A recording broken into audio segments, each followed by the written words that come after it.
Hi hello வணக்கம் and welcome. இது நம்ம சேனல் நம்ம பேசுவோம். எஸ், வேர்ல்ட் கப் மேட்சஸ் எல்லாம் போயிட்டு இருக்கு. நம்ம ப்ரிவியூஸ் அண்ட் ரிவ்யூஸ் எல்லாம் மேட்சஸ் பண்ணிட்டு இருக்கோம் ரெகுலரா. அண்ட் இப்போ நம்ம பார்க்க போற மேட்ச் இது ஒரு ஹெவி வெயிட் மேட்ச்னே சொல்லலாம். எனக்கு தெரிஞ்சு ரெண்டு பேருமே 2-2 அடிச்சுட்டு வராங்க. Yes, New Zealand with South Africa. ரெண்டு டீமே ஒண்ணுக்கு ஒண்ணு சளைச்சது இல்ல, எல்லாத்துலயுமே ஈக்குவலா இருக்காங்க. எனக்கு தெரிஞ்சு ஆல்மோஸ்ட் இது 50-50 கண்டஸ்ட் தான் நான் நினைக்கிறேன். நம்ம டீம் நம்ம கூட இருக்காங்க, என்ன நினைக்கிறாங்க அவங்களுக்கு தாட்ஸ் எல்லாமே கேட்போம். Hi team, welcome back guys. Hi welcome back. New Zealand with South Africa ரெண்டுமே வந்துட்டு நல்ல ஒரு வின்ல இருந்து வராங்க. எனக்கு தெரிஞ்சு நியூசிலாந்து வந்து ஒரு 10 விக்கெட் ஆல் விக்டரியில இருந்து வராங்க, பொசிக்கிட்டு வராங்க யுஏஏ. அண்ட் அந்த பக்கம் வந்து சவுத் ஆப்பிரிக்கா ஆல்மோஸ்ட் ஓடுறியா அவுட்ரியான்ற அளவுக்கு ஒரு சூப்பர் ஒரு 2 சூப்பர் ஓவர்ல ஆடிட்டு ஒரு இம்பாசிபிள் வின்னை வந்து வின் பண்ணிட்டு வராங்க. ஸோ ரெண்டு பேருமே ஹை கான்பிடன்ஸ்ல இருப்பாங்க. ஒரு கண்டிப்பா நல்ல மேட்ச் தான் இருக்கும்னு நினைக்கிறேன். எனக்கு தெரிஞ்சு இந்த ரெண்டு டீமும் ஆல்மோஸ்ட் சூப்பர் 8 போயிட்டாங்க குவாலிஃபைடு. ஸோ லிட்டரலா இது ஒரு செமி ஃபைனலுக்கு ஒரு ப்ரோமோ மாதிரி இருக்கும்னு நினைக்கிறேன். என்ன பாத்தீங்கன்னு நினைக்கிறேன். அதுதான் இப்ப என்னன்னா செமிஃபைனலுக்குன்றதை விட நெக்ஸ்ட் ஸ்டேஜஸ்க்கு ஒரு வார்ம் அப் மேட்ச்னு கூட சொல்லலாம். அண்ட் தென் வந்து இவங்க யார் வின் பண்றத பொறுத்துதான் வந்து நெக்ஸ்ட் ரவுண்ட் ஆஃப் கேம்ஸ்ல யாரை மீட் பண்ண போறாங்கன்றது இருக்கும். ஸோ இது வந்து காம்படிட்டிவாவே நல்ல கேமா தான் இருக்கும். ஸோ இந்த கேம்ல வின் பண்றது அண்ட் பிளஸ் ஆர் மைனஸ் யாருக்கு ஸ்ட்ரென்த்னு பார்க்கும்போது மோர் ஆர் லெஸ் ரெண்டு பேருமே வந்து ஈக்குவல் ஸ்ட்ரென்த்தோட தான் இருக்காங்க. பட் டாஸ் வந்து ஒரு குரூஷியல் ஃபேக்டரா இருக்குன்னு தோணுது. சின்ஸ் இது வந்து நைட் கேமா இருக்கிறதுனால ஃபேக்டரோ பேஸ் பண்ணி இந்த கேமோட ரிசல்ட்ஸ் மாறதுக்கு நிறையவே சான்சஸ் இருக்கு. அண்ட் தென் ப்ரெஷரை ஹோல்ட் பண்ணி பவுலிங் போடுறதோ இல்ல கேமை ஃபினிஷ் பண்ற எந்த டீம் வந்து கேமை வந்து ஃபினிஷ் பண்றாங்களோ, ப்ரெஷரை வந்து ஹேண்டில் பண்றாங்களோ அந்த கேம் சைடு தான் ரிசல்ட்ஸ் போக சான்ஸ் இருக்குன்னு நினைக்கிறேன் ரவி. ஓகே, ஸோ நீ பிட்ச் அண்ட் கண்டிஷன்ஸ் பத்தி சொன்ன பாரதி, நான் அப்படியே ரமன் கிட்ட வரேன். ரமன், இந்த கண்டிஷன்ஸ் பத்தி நீ என்ன நினைக்கிறேன்? என்னன்னா சவுத் ஆப்பிரிக்கா வந்து அங்கேயே நாங்க தங்கிட்டோம் சார், இங்கேயே படுத்துட்டாண்டா அப்படிங்கிற மாதிரி 3வது மேட்சா இங்கேயே தான் விளையாட போறாங்க அகமதாபாத்ல. அண்ட் அவங்க நியூசிலாந்து வந்து சென்னையில விளையாடிட்டு 2 மேட்ச் இங்க இப்போ ஃப்ரெஷ்ஷா வராங்க. ஸோ இந்த கண்டிஷன்ஸ் வந்துட்டு நியூசிலாந்துக்கு கொஞ்சம் எப்படி சேலஞ்சா இருக்குமா, சவுத் ஆப்பிரிக்காவுக்கு எப்படி இருக்கும்? பிட்ச் கண்டிஷன்லாம் எப்படி பாக்குறேன்? அதாவது பாத்தீங்கன்னா சவுத் ஆப்பிரிக்காவுக்கு இது வந்து பழகிட்டு இருக்கும். பிகாஸ் அவங்க முன்னாடி மேட்ச் எல்லாம் இங்கே தான் ஆடினாங்க. நியூசிலாந்து தான் கொஞ்சம் கஷ்டமா இருக்கும். பிட்ச் பாத்தீங்கன்னா அகமதாபாத்ல வந்து ஒரு பேட்டிங் பிட்ச், நமக்கே தெரியும், பிளாட் பிட்ச் பேசர். ஆனா இது வந்து ஒரு பேசர்ஸ்க்கான பிட்சா இருக்கும். இது சேப்பாக்குனா இது அதுவே டிஃப்ரெண்ட் கண்டிஷன்ஸ் பார்த்தீங்கன்னா ஸ்பின்னு கண்டிஷன்ஸா இருக்கும். பட் ஆனா ஸ்பின்னே இப்போ வந்து அவ்வளோ ஆகிறது இல்லை. பட் ஆனால் வேற கண்டிஷன்ஸ் தான், இந்த கிரவுண்டுக்கும் அந்த கிரவுண்டுக்கும் வேற கண்டிஷன்ஸ் தான். இவங்க நியூசிலாந்து போயிட்டு அடாப்ட் ஆகிறதுக்கு கொஞ்சம் டைம் ஆகும். இதுவே சவுத் ஆப்பிரிக்கா பார்த்தீங்கன்னா அவங்க அடாப்ட் ஆகி 2 மேட்ச்லாம் விளையாடி இருக்காங்க. சூப்பர் 8ல பார்த்தீங்கன்னா இவங்க 2 டீம் தான் உள்ள வரப்போதுன்னு ஆயிருக்கு, நமக்கே தெரியும். ஓகே, ஸோ சரண் அப்படியே உங்ககிட்ட வரேன். எனக்கு என்னன்னா அந்த சவுத் ஆப்பிரிக்கனுடைய பேட்டிங் லைன்ல இருந்து 2 பேரை பத்தி நான் பேசணும். Quinton de Kock and Ryan Rickelton. இந்த 2 பேரும் இப்போ பார்க்கும்போது பார்ட்ஸுக்கு அழிச்சுக்கிற மாதிரிலாம் தெரியல. 2 பேரும் வந்துட்டு பாரபட்சம் பார்க்காம ஒரே மாதிரி விளையாடுறாங்க. எனக்கு என்ன கேட்கணும்னு தோணுதுன்னா, how to stop Quinton de Kock and Ryan Rickelton, அந்த மாதிரி தான் கேட்கணும்னு தோணுது. எப்படி பாக்குறாங்க பேட்டிங்? ஆக்சுவலி குவிண்டன் டிகாக்கோட ரீப்ளேஸ்மெண்டா தான் வந்து ரயன் ரிக்கல்டன் உள்ளாங்க. பட் இப்போ பாத்தீங்கன்னா குவிண்டன் டிகாக் ரிட்டையர்மெண்ட் ஆகுது, இதுவாகுது போங்கடான்னு சொல்லிட்டு திரும்ப நான் வந்து ஃபார்ம் ஆடுறேன் அப்படின்ட்டு இப்போ 2 பேருமே ஓப்பனிங் ஆடிட்டு இருக்க மாதிரி இருக்கு. ஆக்சுவலி 2 பேரை ஸ்டாப் பண்றது அப்படின்றத தாண்டி ஸ்லோ பால், எனக்கு 2 பேருக்குமே ஸ்லோ பால் ஃபேக்டர் எக்ஸ்பெக்டா இருக்கும்னு நினைக்கிறேன். ஏன்னா 2 பேருமே பெஸ்ட் அகேன்ஸ்ட் பேஸ் ஸ்பின் ரெண்டுமே ஈக்குவலா சூப்பரா ஆடக்கூடிய பிளேயர்ஸ் தான். எனக்கு என்னன்னா அவங்களுக்கு அகேன்ஸ்டா ஓப்பனிங் அப்படின்ற பட்சத்துல அந்த ஸ்லோ பால் நிறைய யூஸ் பண்ணாங்கன்னா அவங்களோட விக்கெட்ஸ் ஈஸியா எடுக்கலாம் அப்படின்னு தோணுது. குவிண்டன் டிகாக் வந்து சோகார் ரொம்ப வருஷமா ஆடிட்டு இருக்காரு, எல்லாருக்குமே தெரியும். அவருடைய வீக் பாயிண்ட் அப்படின்றது பார்த்தீங்கன்னா அந்த ஒரு அந்த ஆஃப் ஃபீல்டுல லெக் ஸ்டம்ப் கிட்ட பிச் பண்ணி பால் ஆஃப் ஸ்டம்ப்ல ஏத்துறப்போ அந்த அந்த அந்த ஒரு இடம் ஒரு லெஃப்ட் ஹேண்டர்ஸ்க்கு காமனாவே ப்ராப்ளம் இருக்கும். அது இவருக்கு மோர் தென் எனஃப் நிறையவே ப்ராப்ளம் இருக்கு. நிறைய டைம் விக்கெட்டும் ஆயிருக்காரு இதுல. ஸோ எனக்கு தெரிஞ்சு நாளைக்கு இவங்க 2 பேருமே அந்த அளவுக்கு பேட்டிங் இருக்குமான்னு கேட்டால் கிடையாது. யாருன்னா ஒருத்தர் இருக்கும், அவ்வளோதான். அவங்க ரொம்ப அடாப்ட் பண்ணியிருப்பாங்க கண்டிஷன்ஸை, இத்தனை நாளாக ப்ராக்டிஸ் பண்ணியிருப்பாங்க. ஸோ இருந்தாலுமே அகைன்ஸ்ட் நியூசிலாந்து அப்படின்ற பட்சத்தில் நாளைக்கு அந்த 2 பேரோடைய பேட்டிங் நல்லா இருக்கும்னு கேட்டால் கிடையாதுன்னு தான் என்னோட பாயிண்ட் ஆஃப் வியூ. தவிர குவிண்டன் டிகாக் ஒரு 30+, ரயான் ரிக்கல்டன் சான்ஸ் இல்லை சொல்லியிருக்கேன். பாரதி இங்க ஒரு 2 பேர், நியூசிலாந்து ஒரு 2 பேரை பத்தி கேட்கிறேன்.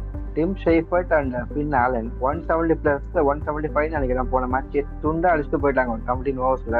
10 விக்கெட் ஹால்ல. அவங்களுடைய ஓப்பனிங் வந்து எந்த அளவுக்கு அவங்களுக்கு ஸ்ட்ராங்கா இருக்குன்னு நினைக்கிறேன் இந்த வேர்ல்ட் கப்ல. எனக்கு தெரிஞ்சு அந்த இந்தியா சீரீஸ்ல வந்து பதுக்கி வச்சிருந்தாங்களா பின்னாலன்னு என்ன மாதிரி பாக்குறது. ஃபில் ஆலன் வந்து அந்த டைம்ல வந்து ஏதோ ஒரு லீக் மேட்சஸ் விளையாடிட்டு இருந்தாருன்னு நினைக்கிறேன். ஸோ அதனால அவர் அவைலபிளா இல்லை பிக் பேஷியா. அதோட எண்ட் ஆஃப் த மேட்சஸ்ல இருந்ததுனால அவர் வரலன்னு நினைக்கிறேன். ஸோ அதனாலதான் வந்து இந்தியாவில் வந்து அவர் அவைலபிளா இல்லை. பட் ரெண்டு பேருமே வந்து ஒரு எக்ஸ்ப்ளோசிவ் பேட்ஸ்மேன்ஸா இருக்காங்க. ஸோ பவர் பிளேஸ்ல இவங்க ரெண்டு பேருமே நல்லா பிளே பண்றாங்க. இப்போ அங்க அவங்களுக்கு என்ன ப்ராப்ளம்னா, நியூசிலாந்துக்கு இந்த ரெண்டு பேர்ல யாராவது ஒருத்தர் அவுட் ஆயிட்டா ஒன் டவுன்ல ரன் அடிக்கிறதுக்கு யாருன்னா ரச்சின் ரவீந்திரா. ஸோ அவர் வந்து ரன்னே அடிக்கல லாஸ்ட் 2 மேட்சஸா. எனக்கு தெரிஞ்சு ஃபியூ மேட்சஸாவே நாட் ஓன்லி இந்த world cup, before the world cup கூட வந்து அவங்க வந்து நல்லா கேம் அவர் வந்து ரன்னு ஷார்ட் ஆஃப் ரன்ஸ்ல தான் இருக்காரு. ஸோ ஒன் டவுனுக்கு அவருக்கு பதில வந்து அவங்க டீம்லயே வேற யாராவது மிச்சல், ஐ திங்க் டேரல் மிச்சல்லே கூட அவங்க ஒன் டவுன் வந்து ட்ரை பண்ணலாம் என்னோட சான்ஸ். ஏன்னா அவங்க ரெண்டு பேரும் நல்லா ரன் ரேட்ல விளையாடிட்டு அங்கிருந்து ஒரு விக்கெட் அப்புறம் 2 டவுன் ஆகுறது வந்து அவங்களுக்கு பெரிய டிராபேக்கா இருக்கும். பட் டேரல் மிச்சல் அங்க விளையாட ஆரம்பிச்சுட்டா பினிஷ் பண்றதுக்கு வந்து ஒரு பிளேயர் இல்லைன்னு நினைப்பாங்க. பட் இப்போ ரீசெண்ட் டைம்ஸ்ல வந்து மிச்சல் சாண்ட்னர் நல்லாவே பினிஷ் பண்ணி தராரு அவங்களுக்கு. ஸோ அவரை வந்து பினிஷ்னரா வச்சுட்டு டேரல் மிச்சலை மேல யூஸ் பண்ணிட்டு Ken Phillips and then Chapman இந்த மாதிரி பிளேயர்ஸோட போகும்போது ரச்சின் ரவீந்திராக்கு இந்த டீம்லயே எனக்கு கேட்ட இடம் இல்லைன்னு தான் நான் சொல்லுவேன். ஸோ அவரை வந்து வெளியே உட்கார வச்சுட்டு அதுக்கு பதில் இன்னொரு ஒரு மிடில் ஆர்டர் பேட்ஸ்மேனோ இல்ல ஒரு ஆல்ரவுண்டிங் பேட்ஸ்மேனை எடுத்துட்டு போனா அவங்களுக்கு வந்து இன்னும் அட்வான்டேஜா இருக்குன்னு தோணுது. டெவன் கான்வேக்கு ஏதாவது சான்ஸ் இருக்குன்னு நினைக்கிறேன் உள்ள வர்றதுக்கு. இல்ல டெவன் கான்வே ஆனா ஓப்பனரா தான் ஆடுறதுக்கு வாய்ப்பு இருக்கு. ஸோ இவங்க ரெண்டு பேருமே நல்லா விளையாடிட்டு இருக்காங்க. இப்போ கான்வேக்கு வந்து பிளேஸ் இல்லை. அவர் வந்து ஒரு ஒன் டவுன் பிளேயரா பார்க்க முடியாது. இப்போ ஒன் டவுன் அவர் ரொம்ப ஆடின மாதிரி எனக்குமே எங்கேயுமே விளையாடின மாதிரி நான் பார்த்தது இல்லை. ஸோ அவர் ஒன் டவுனா பார்க்க வாய்ப்பே இல்லை. அதுல ஏன் எனக்கு தோணுச்சுன்னா ரிக்கல்டனும் அதே மாதிரி ஓப்பனரா இருந்தாரு. ஸோ இப்போ வழி இல்லாம நம்ம வந்து ஆடி ஆகணும் டியூடிகே வந்ததுனால. ஸோ ஒரு வேலை கான்வேக்கு வந்துட்டு பிளேயிங்ல வந்து இடம் இல்லை, அட்லீஸ்ட் நம்பர் 3 கொடுங்கப்பா அந்த மாதிரி ஏதாவது கேட்டு விளையாட வைப்பாங்களோன்னு ஒரு சின்ன ஒரு தாட். கம்பேரிட்டிவ்லி ரிக்கல்டனுமே ஒரு விக்கெட் கீப்பிங் பேட்ஸ்மேன் மாதிரி தான். அண்ட் தென் வந்து டெவன் Conway also wicket keeping batsman மாதிரி தான். பட் இங்க என்ன பிரச்சனைனா ரிக்கல்டன் மாதிரி எக்ஸ்ப்ளோசிவா டெவன் கான்வேவால இது பண்ண முடியாது. டெவன் கான்வே கேன் பிளே 140, பட் 140 வந்து ஃபர்ஸ்ட் 10 பால்ஸ்லயே 140 ஸ்ட்ரைக் ரேட்ல ஆடுவாரனா இல்ல. அவர் பால்ஸை ஃபேஸ் பண்ணி அதுக்கப்புறம் பால் பை பால் இன்க்ரீஸ் பண்ணும்போது அவரோட ஸ்ட்ரைக் ரேட் இன்க்ரீஸ் ஆகும். ஃபர்ஸ்ட் பால் ஆஃப் த டேல இருந்தே ஆட முடியாது அவரால். ஸோ அது வந்து டிராபேக் கான்வேக்கு. ஸோ அவர் வந்து டீம்ல வந்து இப்போ கொண்டு போக முடியாது. ரமன் நம்ம ஏற்கனவே ஆஃப்லைன்ல ஒரு வாட்டி பேசிருக்கோம்னு நினைக்கிறேன். எனக்கு தெரிஞ்ச அந்த நியூசிலாந்து பேட்டிங் இல்ல அந்த ஹோல் டீம்ல அந்த செட்டப்ல ஒரு சின்ன லூப்போல நான் பாக்குறது வந்து ஜிமி நீஷம், அந்த ஜேம்ஸ் நீஷம் போட்டிருக்கிறது. ஜேம்ஸ் நீஷம் அந்த கட்டையை வந்துட்டு ஆதி காலத்துல இருந்து ஆடிட்டு இருக்காங்க. இன்னும் எத்தனை வருஷத்துக்கு தான் அவரே வச்சு ஆடுவாங்க. ஒரு ஆளே இல்லையா அவங்க டீம்ல. எனக்கும் அதே டவுட் தான் இருந்துச்சு. ஜேம்ஸ் நீஷம் என்ன எவ்வளவு வருஷத்துக்கு தான் இந்த டீம்ல ஆடுவாரு அப்படின்ற மாதிரி இருந்துச்சு. அவர் வந்தும் அவ்வளவு பெர்ஃபார்ம் பண்ற மாதிரி எனக்கு தெரியல. அவர் லெஃப்ட் ஹேண்டட் பேட்ஸ்மேனா ஒரு மீடியம் ஃபாஸ்ட் பவுலரா என்ன பண்றாருன்னு எனக்கு புரியல. அவரோட ஃபார்ம் கொஞ்சம் இதுவாக தான் இருக்கு. பட் ஆனா டீம் பெர்ஃபார்ம் பண்றதுனால நமக்கு எதுவும் தெரியல.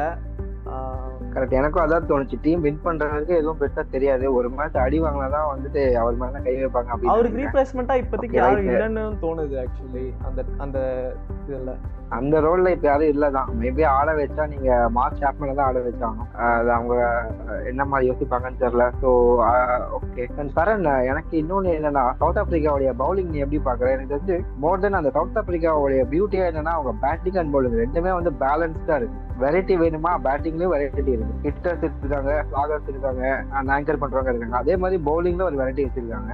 ஸோ அந்த பவுலிங் எப்படி பார்க்கலாம்? என்னை பொறுத்த வரைக்கும் சவுத் ஆப்பிரிக்கா வந்து ஒரு கம்ப்ளீட் டீமா பார்க்கலாம். ஏன்னா எல்லாருமே ஒரு ப்ரூவ் பண்ண பிளேயர்ஸ், கேப்பபிளான பிளேயர்ஸ். இப்போ இறக்கி விட்டாலுமே இப்போவும் அவங்களால தனித்துவமா ஒரு இண்டிவிஜுவல் பிளேயரா நீங்க ஒருத்தருமே பார்த்தீங்கன்னாலுமே எல்லாருமே ஒரு விதமான ரெக்கார்டு வச்சிருக்கவங்களா தான் இருப்பாங்க.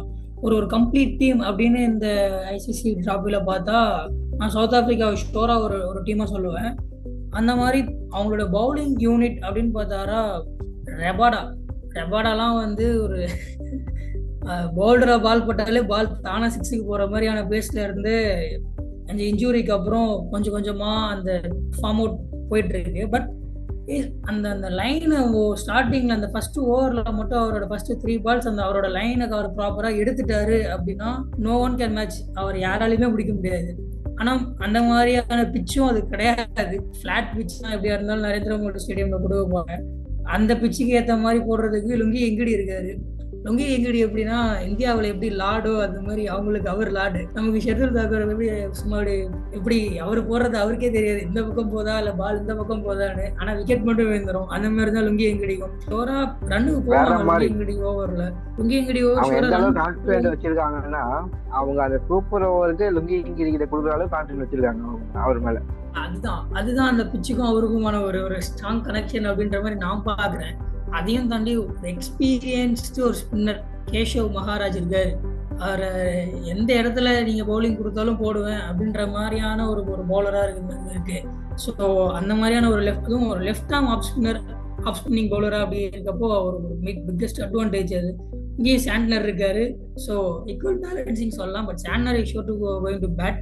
பட் கேஷவ் மகாராஜ் ஒரு decent batting, not sure to it. அதெல்லாம் தாண்டி ஆண்ட்ரே நாட்ச் அவர் என்ன சொல்றதுன்னே தெரியல.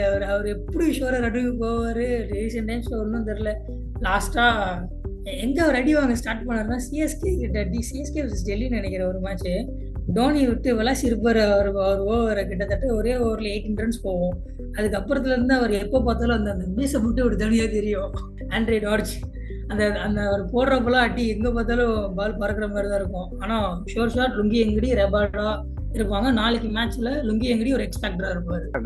பால்தி நான் அப்படியே நியூசிலாந்து பவுலிங் லைனப் கிட்ட வரேன். நியூசிலாந்து பவுலிங் லைனப் எப்படி அதுவும் வந்துட்டு இவங்களுக்கு ஈக்குவலா நிறைய வேரியேஷன்ஸ் வெரைட்டி வச்சிருக்காங்களா? மேட் ஹென்ரி இருக்காரு, எல்லாருமே இருக்காங்க. ஸோ அவங்களுடைய பவுலிங் எப்படி பாக்குற? அவங்க இந்த அகமதாபாத்ல எப்படி பெர்ஃபார்ம் பண்ணுவாங்கன்னு நினைக்கிறேன். எஸ், அகமதாபாத்ல வந்து இவங்களோட பவுலிங் அட்டாக்கை பார்க்கும்போது யாரை பார்த்தாலுமே ரன்னுக்கு போற பவுலர்ஸ் மாதிரி தான் ஃபீல் ஆகுது.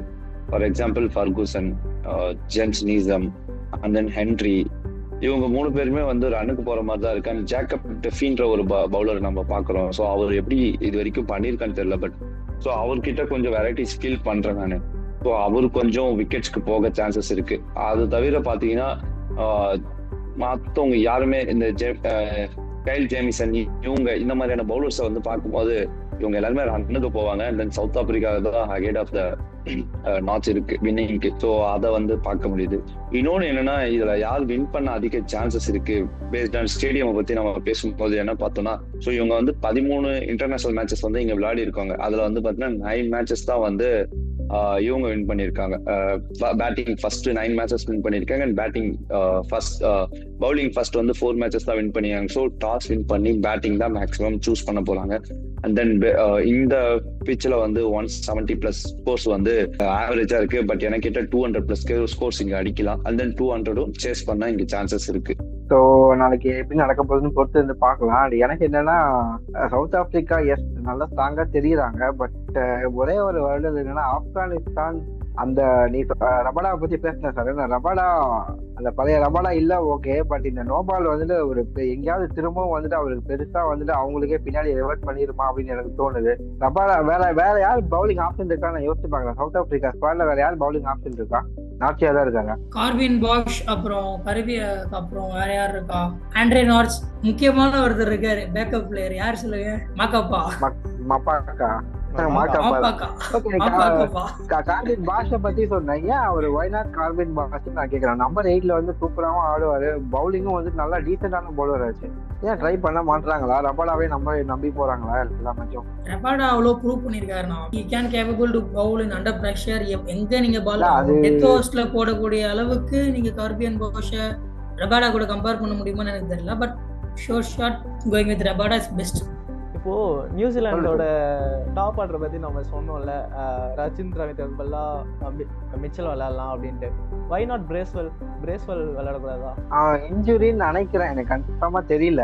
எனக்கு தெரிஞ்சு அவர் வெளியே இருக்கிறது ஒரே காரணம் இன்ஜுரியா தான் இருக்கும்னு நான் நினைக்கிறேன். இல்லைன்னா எனக்கு தெரிஞ்சு அவர் தான் பிளேயிங் 11 வர வேண்டிய பிளேயர். இன்ஃபேக்ட் அவர் ஆக்டிங் கேப்டனாலாம் இருந்திருக்காரு. சாண்டர் இல்லைன்னா அவர் தான் கேப்டன் பண்ணுவார். ஸோ எனக்கு தெரிஞ்சு இன்ஜுரியா தான் ஒரே ரீசனா இருக்கும்னு நினைக்கிறேன். இல்லைன்னா பிரேசில் உள்ளதான் இருப்பாரு. பட் ரச்சின் ரவீந்திரா பத்தி சொன்னா பாருது. பட் எனக்கு என்னமோ இந்த அகமதாபாத் கண்டிஷனா ரச்சின் ரவீந்திராக்கு படும் தான் நான் நினைக்கிறேன்.